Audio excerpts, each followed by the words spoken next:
Well, good afternoon to you. It is now 3:06 here, News Talk 105.9 WMAL, where we are making sense of the news. Coming up today, this hour, the CEO, co-founder of The Federalist, Sean Davis, joins us. He'll talk about the latest battles on Capitol Hill and whether or not the government is headed for an intermission. Emily Brooks is here from the Hill, 4:30 today. She talks to us about what she's hearing from members of Congress. And then at 5 o'clock from Hot Air, David Strom joins us. You can talk to us today at 888-630-9625, 888-630-WMAL.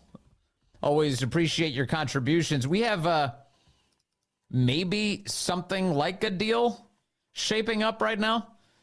In fact, Speaker Mike Johnson just a short while ago stepped out of the room with the Republicans, and he claims at this moment that he is a unified Republican conference. Unified Republican conference. That would be a change of plans, a change in fortunes. And here's what he has to say about the emerging deal. Mr. Speaker,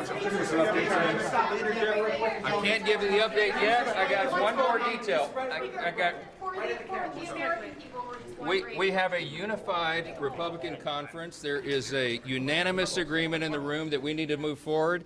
I will not telegraph to you the specific details. Well, wait a second. We have a unified Republican conference. There's a unanimous agreement in the room that we need to move forward.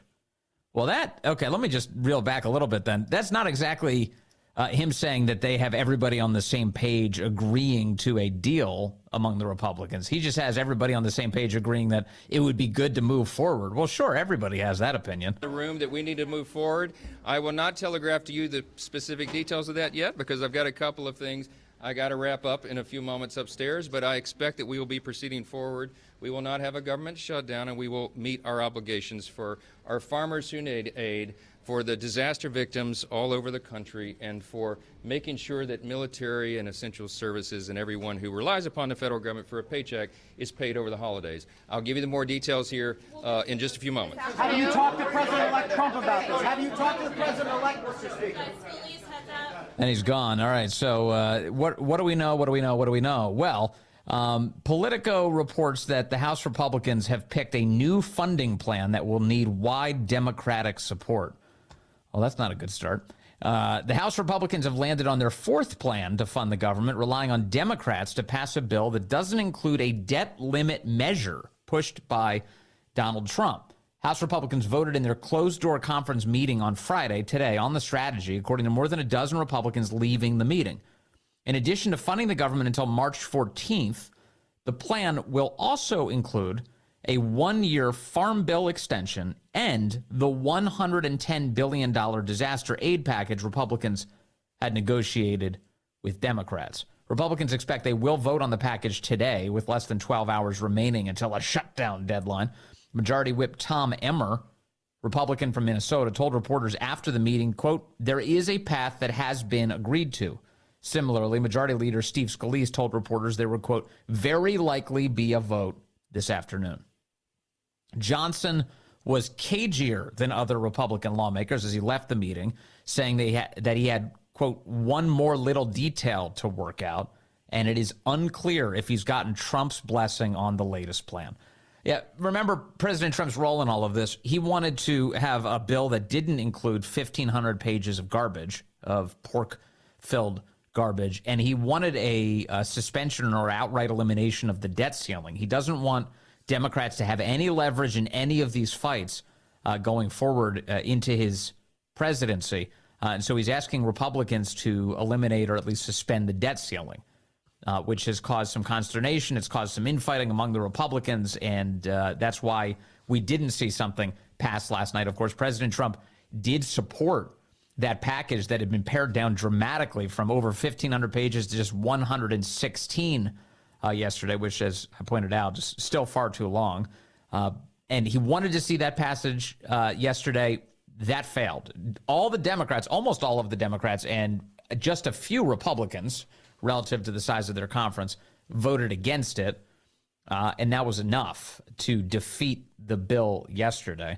Thomas Massie, who often makes a great deal of sense when he's conveying what's important for the country. Did so again yesterday. He said the solution here should not be complicated. It's not complicated, said Thomas Massie. Separate the bills and vote on them individually. Vote on them individually. One vote on the clean CR, one vote on the debt limit, one vote on disaster relief, one vote on farm bailouts. Radical, right? He says. Individual bills for each issue.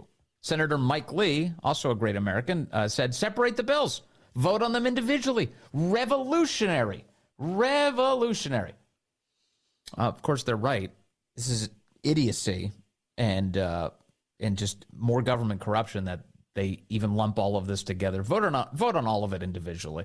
And there was some chatter last night that would be the case, and going into this morning that these bills will be voted on, quote, individually, or elements of them individually, which my reaction to that is great. What a novel idea. You get back to the whole point that legislation should be considered independently and not have everything just lumped together. And yet here we are, going into the final hours ahead of the scary, scary government shutdown that doesn't result in any meaningful chaos whatsoever. It's just crazy. There's nothing scary about government shutdowns, despite their best efforts to try and make them seem scary for you. But if it does head to a shutdown, the right has, I think, taken to calling this thing the Schumer shutdown. The Schumer shutdown. And I love...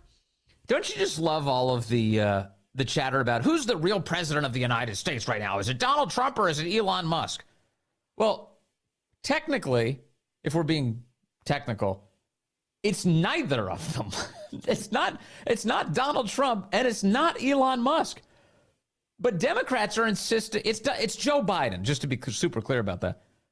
But Democrats are insisting on saying it's President Musk right now. How must that make Biden feel, if he's even aware of it? Welcome to the Elon Musk presidency, one where Donald Trump has been relegated to be the vice president. If Elon Musk is kind of cosplaying co-president here, I don't know why Trump doesn't just hand him the Oval Office. They are allowing somebody who basically is a shadow president to come out and tell them what to do. They got scared because President Musk told them, President Musk said, don't do it. Do these people hear themselves?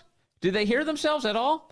Now, President Biden has been, noticeably absent from this entire thing. Noticeably absent. So noticeably that Politico has a massive piece up this morning. Biden is AWOL as Washington spirals into shutdown chaos. Joe Biden may still occupy the Oval Office, they write, but it's clearer than ever that he's no longer in charge of Washington. More than a half dozen House Democratic lawmakers said Thursday the conference has yet to hear from the president, even as Congress scrambles to salvage a funding deal and avoid shutting down the government. Biden has remained conspicuously absent outside of a brief statement issued by his press secretary. And for now, Democrats said there was little clamor for him to return. They don't even really want him a part of the process. And they haven't heard from him. They haven't heard from him.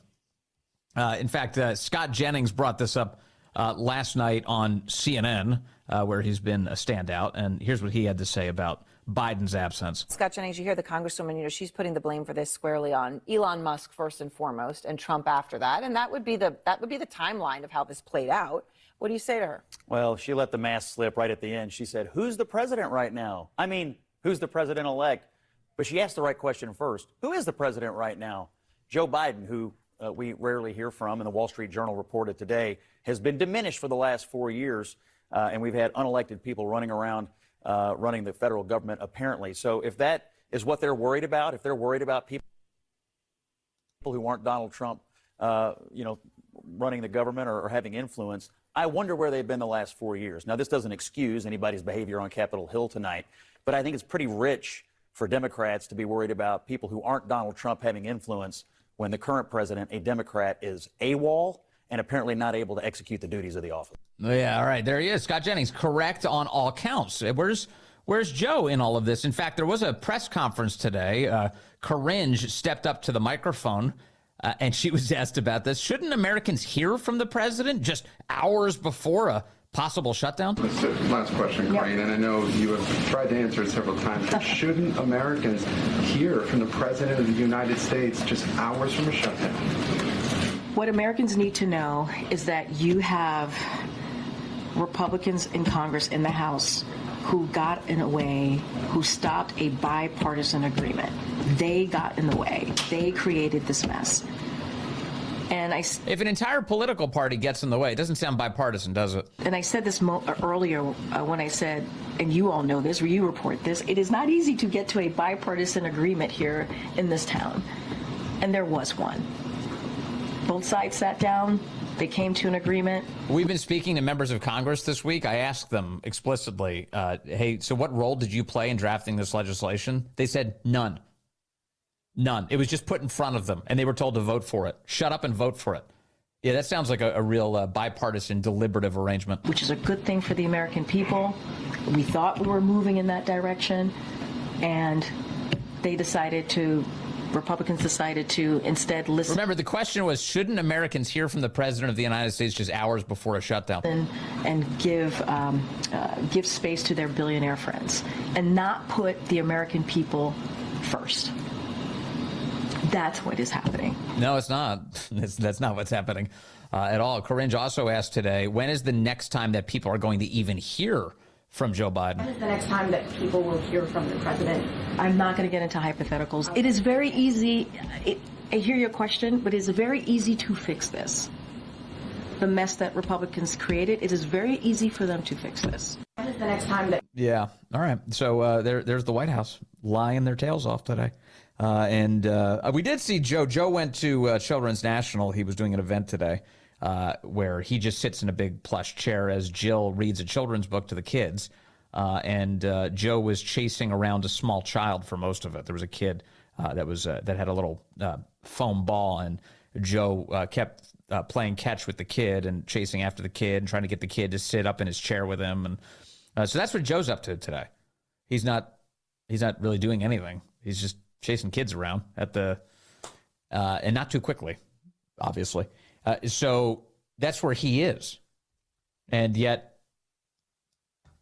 we're headed for a shutdown. This perilous shutdown. This shutdown is so awful. They can't even get the president to be involved in any of this. Amazing. CBS's Willie James asked Karine Jean-Pierre today, should Biden counter Elon's messaging? Why isn't he countering Elon's messaging? I'm going to try to ask this a different way. Yeah. The president is still in office. I'm just going to try. He's still in office for a month. The American people really haven't heard from him on whether or not the government is going to shut down. Wouldn't the message hit differently if the president were out there countering the message that we're hearing from the president-elect and Elon Musk? Why isn't he speaking on this? Republicans are breaking their word. They are breaking their word. This is so brazen, isn't it? It's so brazen. The guy is laid up eating applesauce. He's not able to do any of this. That's crystal clear. It's been clear for a long time to you and I. And yet here is Karine being like, well, it's Republicans who are to blame, and stop asking about Joe. To support a bipartisan agreement. We would not be in this position if Republicans in the House did not break their word. That's where we are. And we're talking about... We're in this position right now because the establishment waited until the 11th hour to present an atrocity of legislation to try and quickly get it through. Did you see this week, after that 1,500 page thing got killed, did you see there were people like Chad Pergram, other political reporters on Capitol Hill, who were getting feedback from anonymous Republican lawmakers, establishment types, who were upset about this, who were upset that the bill died, and they were saying stuff like, we should have, they wanted to get it passed before you noticed it, before President Trump really noticed, before Elon Musk and Vivek Ramaswamy and J.D. Vance really noticed. They're angry that they weren't able to move it more quickly because this could have been done and over with. They just viewed this as sort of like a rip the Band-Aid off moment. And if they had blown through it, yeah, maybe they'd get some blowback over the next few days, but we're heading into Christmas. People will forget after that. So that was apparently Republican lawmakers who were expressing these views, having such a low regard for the American voter. And I'm just here to say that I think that Americans are paying attention at a level that they didn't expect and that we haven't seen before. And it's for the better. For the better. If you can shrink a piece of legislation from 1,500 pages to just over 100 pages to whatever it's going to be today, we'll see. We'll see what it is. Hopefully it's shrunk again. If this just continues to shrink down, that means it's getting better and better and better. But they are angry that you even noticed. And noticing is definitely the first step. All right, let's go to the phone. Cindy is calling in from Bethesda now, line 1. Hello, Cindy. You're on the Vince Coglianese Show. Hey, Vince. Merry Christmas and Happy New Year. Same to you, Cindy. Thank you. You're welcome, sir. And, I love your show. They got a lot of nerve being angry. They're angry. I'm angry. Let me tell you why. They've known for 4 years, maybe longer, that Biden was not fit to serve. And they've been lying about it every day, all day, hourly, for 4 years. And they just breeze right past it, pretend it's not real, it's, fiction, whatever. I am so tired of this.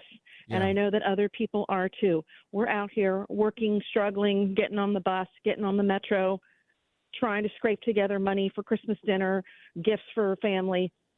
And they just continue to lie. They're going to lie to the very last second that the last box and the last house plant leaves their office and they move on to, quote, greener pastures. Corinne, I cannot wait till I do not have to see or hear that woman's press conferences. I'm done. I'm done. Yeah, amen. I was just talking to some colleagues today. I was like, what are they going to do with her next?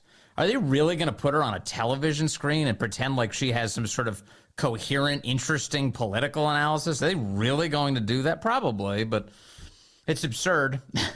Yes, it's absurd. You're not going crazy. They're just lying to you about everything, including how impressive Corinne is. She's historic. Yeah, historically bad. Awful. Sean Davis is going to join us next from The Federalist. He'll tell us all about what's transpiring on Capitol Hill and the message these members should be receiving from the American people. Hey, good afternoon to you. It is now 3:35 News Talk 105.9 WMAL, where we are making sense of the news. Coming up on the program, Emily Brooks joins us from the Hill. She'll give us an update on what members of Congress are saying at 4:30. A lot of chatter going on up there. That's usually what they do. And David Strom joins us from Hot Air at 5 o'clock. You can join us at 888-630-9625, 888-630-WMAL. Speaker Mike Johnson just stepped up to the microphones a short while ago to say that everybody in his conference is unanimous in agreeing that we need to move forward, whatever that means. And the House Republicans are contemplating trying yet again to pass another spending package ahead of tonight's shutdown deadline, which Washington is once again fear-mongering about. Here to discuss this saga is Sean Davis. He's the CEO and co-founder of The Federalist, and he joins us on the phone. Sean, great to have you back with us, sir. Great to be back. Thank you for having me. Okay, so they waited till the 11th hour to deal with all of this, and it doesn't look like Speaker Mike Johnson really quite knows what he's doing. What's going on? Man, what's going on? That's the question of the year, I think, when it comes to that conference. I think Mike Johnson now is kind of flailing. He 3 months ago came out and said, "Don't worry, I'm not going to do a big omnibus. Yeah. We're going to split stuff up. We're not going to have this year-end omnibus thing." And then we get here, and then what do we have kind of creating all the chaos this week? An insane omnibus, 1,500 pages, full of crap, full of Democrat goodies, and then leadership, so-called leadership in the House, acts surprised when their members and their voters and the people revolt. And so now he's really just in a mess of his own making, when all he had to do from the beginning was just what he said what he was going to do. Yeah, that's right. And have addressed this earlier. And why are we passing all of this stuff together? That's been the thing that's been killing me all week. It's why can't each of these things be considered in isolation? So if you want to pass $100 billion in disaster aid, make that a piece of legislation. And a CR, that should be a separate piece of legislation. Yet it's all lumped together. Well, they do that on purpose. We out in the hinterlands in real America, we look at it and we say, man, this is a really stupid way to do things. They know that, but from their purposes, what they want to be able to do is take hostage the things that people want. It's why they have these must-pass bills and why all the trash gets attached to the must-pass bills. It's a way of professional Washington being able to extort everyone and say, well, you know what, if you don't give me what I want right now, if you don't give me every earmark I want and every left-wing spending dream I want, then I'm just going to not have money for the troops. And then you can explain it. And I think everyone's just tired of that crap at this point. We all know what you're doing. And if anything, if you're going to play that game, just be honest with us about it instead of the lying and the nonsense and the play acting. I think that's what everyone is so tired of. I think it's so played out at this point. Let me, I want to ask you about the divisions we're seeing among some Republicans right now that you may not expect in general, which is you're looking at President Trump and Texas Congressman Chip Roy kind of going head-to-head yesterday. And this seems to really revolve around this decision to try and suspend or get rid of the debt ceiling. President Trump doesn't like these debt ceiling battles. He thinks that they're really useless. And in fact, it could be used by Democrats as leverage in fights against him, which he doesn't want. So he'd like to get rid of those debt ceiling fights right now. Congressman Chip Roy doesn't want to do that. He says that he wants more fiscal discipline and he doesn't want to keep mounting up the nation's debt right now. How do you assess this difference between these two men? What's interesting is I actually agree with both of them. I totally understand from Trump's position why he doesn't want the debt limit bomb exploding on his watch. He would like the timer on that to end before he gets in, because what you end up with is the typical brinksmanship between the right and the left. And when it comes to Republicans negotiating on the Hill, they're not particularly good at it. So it just ends up being a total crap show. Trump doesn't want that. I get it. At the same time, Chip sees what's going on with the national debt. We have $36 trillion. Yep. Why on earth are we going to go and increase the debt limit and give people carte blanche to spend another $5 or $10 or $50 trillion without structural changes? But what I think people are most frustrated about on the Hill is all the discussion and wrangling and negotiation up until the middle of this week was really about just getting past a shutdown, getting a CR, whether it's through the end of the year or to March or through the entire fiscal year to September. And that process was so mismanaged, as Elon and Vivek and everyone on Twitter was saying, man, this Kramnibus is a big old pile of steaming crap. Yeah. I think Trump looked at that and said, if this is how these idiots are going to manage like the simplest process ever, which is just passing an appropriations bill before the clock gets to midnight, these are the last people I want on earth anywhere near the debt limit. And so I really think I get where Trump's coming from. I get where Chip is coming from. The root of the problem here is complete mismanagement of the conference by Mike Johnson and GOP leadership. I want to let's table that. I want to talk about that a little bit more in just a moment. But dwelling first on the way the Democrats are reacting to a lot of this. President Trump is not yet in office. And yet the way that Democrats are responding to all of this is they're mocking President Trump by saying President Musk has been causing all of this chaos. President Elon Musk. And of course, they're just trying to, bait Donald Trump into being upset with Elon Musk and sow some division between the two of them. That's the concept. That's the harebrained plan that they have at the moment. What's interesting to me, though, is that nobody's talking about President Biden at all. So they're making it seem like Donald Trump is the president of the United States right now, Sean Davis. What do you make of this the left not even acknowledging President Biden's existence? Well, they are finally acknowledging reality, and it's a reality they attacked us for talking about for 4 years up until now. So honestly, bravo to Democrats for finally being honest about the U.S. not having a president and not really having had one for 4 years. I think, in effect, they're actually correct. Joe Biden is not the president. He's not been for a long time. We don't know actually who is. And everyone understood the moment Donald Trump was elected in a massive landslide on November 5th, everyone knew he was the real president. The foreign leaders understand it. You can see how Trump was received when he went to go see the rededication and opening of Notre Dame. You can see it in how foreign leaders are calling. And even Democrats now are acknowledging that he's the president. Now, they're only doing it for cynical short-term political purposes. I wish they, in the same way I wish big spenders in Washington would be honest about why they play these last-minute games. Yes. I wish Democrats would be honest about why they're suddenly now going to admit Biden isn't president and Trump actually is, even though he hasn't taken office. Yes, and really the answer to that is because they are trying to make Republicans own the chaos here, so they have to pretend that there's no Democrat currently in the White House, which there is. Back to this point about Speaker Mike Johnson. Do you anticipate that he will be the speaker next year? I mean, it seems like with each passing day, that likeliness is dropping. Yeah, I don't know. I think it is very much up in the air now. He was on very solid footing a week ago. Trump personally liked him. You know, he was with the cool kid group going to UFC fights and on the planes. But when Trump is able to have right in front of him clear evidence that this guy doesn't really know what he's doing, and if Trump starts asking himself, is this who I want in charge of having to implement my agenda in Washington?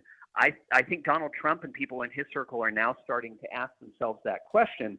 But the other question, of course, is, well, who else would it be? Who else could get the votes of a majority in the House? I don't think that's been resolved yet. And until that's resolved and someone else is able to build up a critical mass of support, I think Johnson's okay. But the fact that he's creating all these questions about him right now on what should have been just an easy slam dunk at the end of a session, you know, it doesn't speak well of his record here. So, I mean, and I talked to a Republican congressman earlier this week who kind of indicated, like, okay, what you just said, which is, you know, who's going to replace him, for one, and two, no matter who it is, they're going to reflect sort of the broad squishiness of the Republican conference no matter what. I mean, right now, Mike Johnson's just a vehicle for the kind of the lack of discipline in the Republican conference. Whoever ends up prevailing in a vote to become Speaker of the House will sort of be the same person, I would guess. Maybe. You know, it's a different world when Donald Trump has been inaugurated and he's driving the train. I almost liken it to a middle manager at a company that's got a really crappy product. That's kind of where Mike Johnson is now.